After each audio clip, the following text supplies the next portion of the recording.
혹시 그런 적 없으신가요? 밤에 잠자리에 딱 누웠을 때 떨쳐내려고 해도 막 꼬리에 꼬리를 무는 걱정 때문에 힘든 경험이요. 아, 이 생각 좀 그만해야지.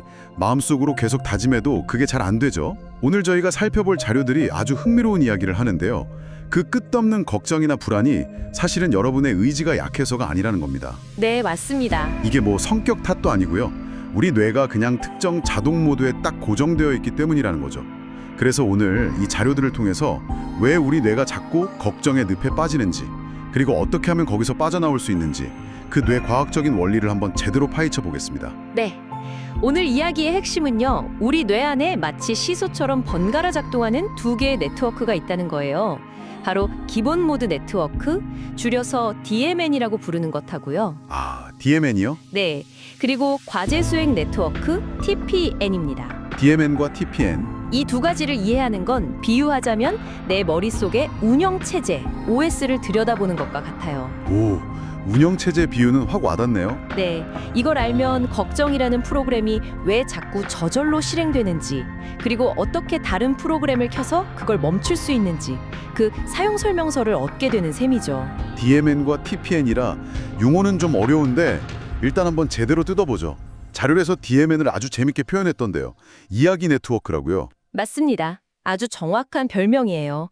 DMN이 활성화되면 우리 뇌는 끊임없이 과거랑 미래를 오가면서 이야기를 만들어내거든요. 이야기를요? 네.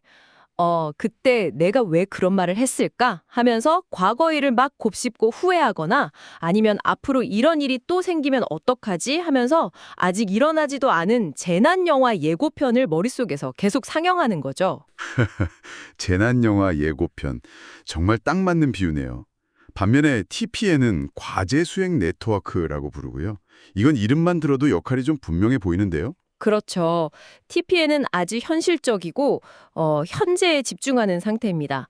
지금 당장 뭘 해야 하지? 이 문제의 다음 단계는 뭐지? 손을 어떻게 움직여야 이게 해결될까? 이런 식으로요. 눈앞에 과제에 몰두하게 만드는 아주 행동지향적인 네트워크라고 할 수 있죠. 여기서 정말 흥미로운 지점은 이 두 네트워크가 동시에 강하게 활성화될 수는 없다는 거더라고요. 바로 그겁니다. 마치 전등 스위치처럼 한쪽이 온되면 다른 한쪽은 자연스럽게 오프 상태가 된다는 거죠. 네, 그게 핵심이에요. 이 스위치가 제대로 전환되지 않는 것, 그러니까 DMN 모드에서 TPN 모드로 넘어가지 못하고 계속 DMN에 머물러 있는 상태가 바로 우리가 경험하는 끊임없는 걱정의 실체인 거죠. 잠깐만요. 이야기 네트워크라는 말이 계속 맴도는데 근데 모든 이야기가 다 나쁜 건 아니잖아요. 아, 네. 좋은 질문입니다. 예를 들어서 뭐 행복했던 과거를 추억하거나 앞으로 있을 여행 상상하면서 설레는 것도 DMN이 하는 일인가요? 네, 맞습니다. 즐거운 상상이나 추억도 DMN의 활동이 맞아요. 그럼 왜 유독 걱정만 이렇게 문제가 되는 거죠?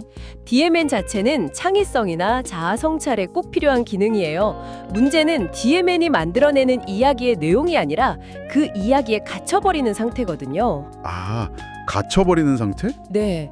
즐거운 상상은 하다가도 현실로 금방 돌아올 수 있는데 걱정이라는 이야기는 우리 뇌의 생존 본능을 자극해요. 그래서 한번 시작되면 이건 아주 중요한 문제야. 계속 생각해야 해. 하는 착각을 불러일으키는 거죠. 아... 그래서 스위치를 TPN으로 넘기지 못하고 그 이야기 속에서 헤어나오지 못하게 되는 거예요. 문제가 해결되는 게 아니라 이야기가 이야기를 낳으면서 점점 더 극적으로 변질되는 겁니다. 아, DMN이 나쁜 놈인 줄 알았는데 그게 아니었군요. DMN이라는 극장에서 걱정이라는 영화가 너무 자극적이라서 관객인 제가 빠져나오지 못하고 계속 앉아있는 거랑 비슷한 거네요. 정확한 비유입니다. 이 설명에 정말 와닿는 구체적인 예시가 있습니다.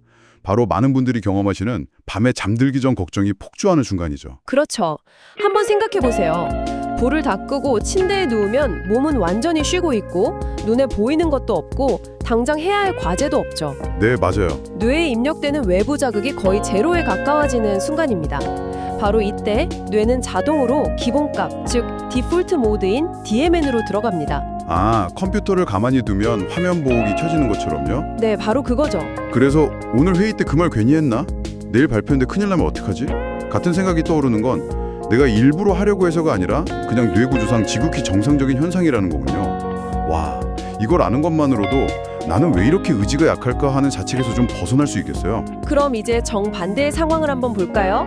여러분이 설거지를 하거나 어지러운 책상 정리를 하거나 컴퓨터에 뒤죽박죽 섞인 사진을 폴더별로 정리하는 그 순간을 떠올려 보세요. 네. 이 기름 묻은 접시는 세제를 더 묻혀야겠네. 이 서류는 이쪽 파일에, 이 사진은 작년 제주도 여행 폴더로. 이렇게 생각하는 바로 그 순간 뇌에선 TPN 스위치가 탁 하고 켜집니다. 아, 그거 정말 와닿네요. 예전에 제가 진짜 중요한 시험을 앞두고 너무 불안해서 아무것도 손에 안 잡힐 때가 있었거든요. 네. 그때 그냥 방바닥에 앉아서 굴러다니던 레고를 조립했어요.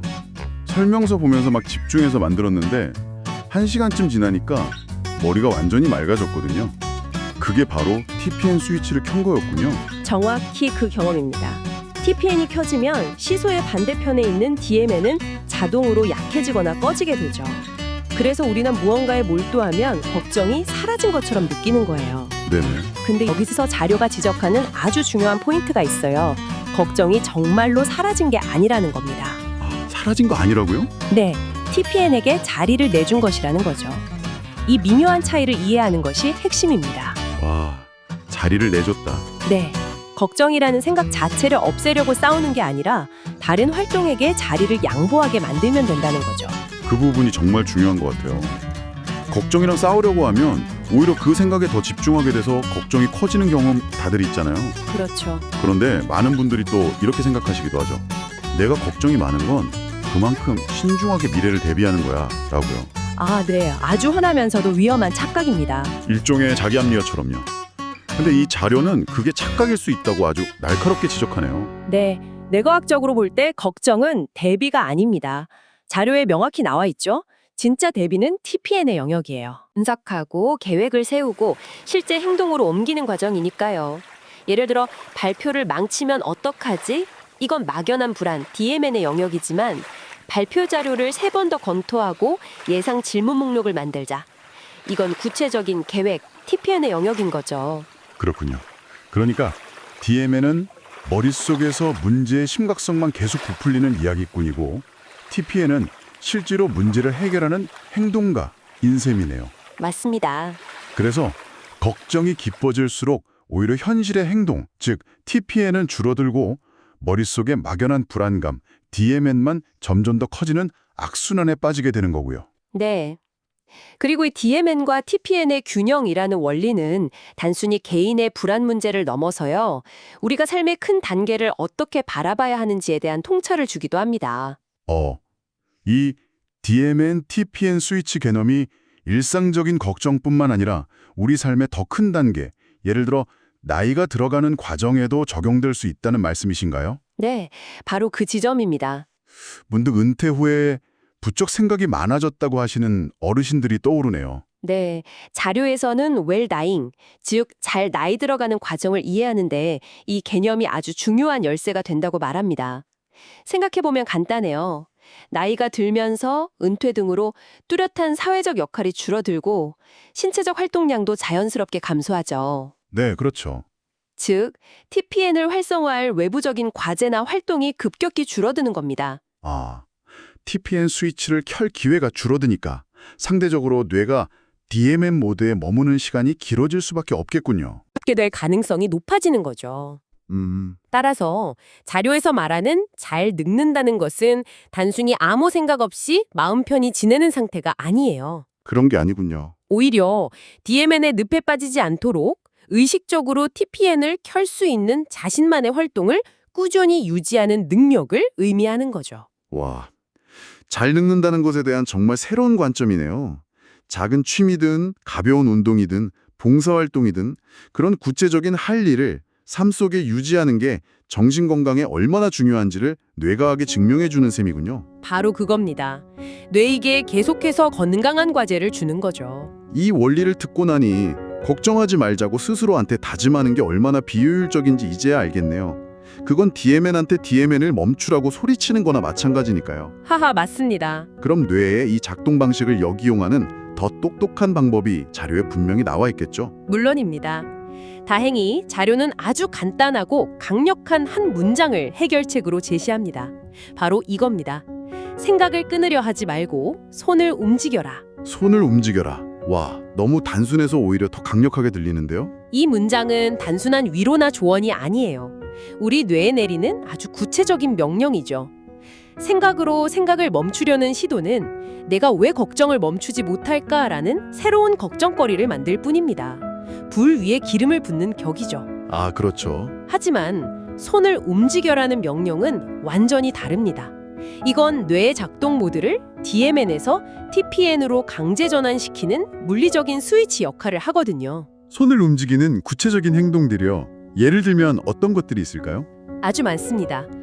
손을 움직여 글을 쓰면 DMN의 헝클어지고 감정적인 이야기가 논리적으로 정리되면서 TPN이 개입하기 시작하고요. 네.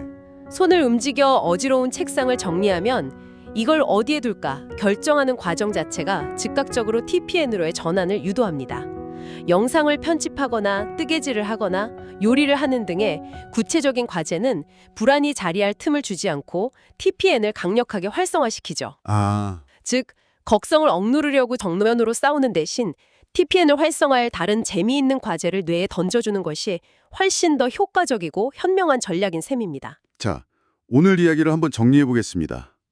끝없이 이어지는 걱정은 결코 우리의 의지가 약하거나 성격이 유별나서가 아니었습니다. 네. 내가 할 일이 없을 때 자동으로 켜지는 기본 기능, 이야기 네트워크, DMN 때문이었죠. 진짜 문제는 걱정 그 자체가 아니라 그 DMN 모드에서 빠져나와 행동가 네트워크, TPN으로 전환하지 못하고 계속 그 안에 머무는 상태였습니다. 맞습니다. 그리고 그 해결책은 생각을 멈추려 애쓰는 게 아니라 몸, 특히 손을 움직여서 구체적인 과제를 수행함으로써 뇌의 모드를 바꿔주는 것이었고요. 네. 자료는 손을 움직이라 라는 아주 명쾌하고 큰 방향을 제시했습니다. 그렇다면 여기서 한 걸음 더 나아가서 이 방송을 듣고 계신 여러분이 스스로에게 이런 질문을 던져보시면 어떨까요? 네. 다음에 걱정의 늪에 빠졌을 때 나를 TPN 모드로 즉시 전환시켜 줄 수 있는 나만의 아주 작고 구체적인 비상 스위치는 무엇일까? 나만의 비상 스위치? 네, 그 스위치는 거창할 필요가 전혀 없습니다. 3분짜리 설거지일 수도 있고 책상 위 연필들을 각 맞춰 정리하는 것일 수도 있죠. 아, 네. 좋아하는 노래 한 곡의 가사를 노트에 따라 적는 것일 수도 있고요. 여러분만의 그 스위치를 미리 몇 가지 생각해 두는 것, 그것이 오늘 우리가 함께 나눈 지혜를 여러분의 삶에 실제로 적용하는 가장 확실한 첫걸음이 될 겁니다.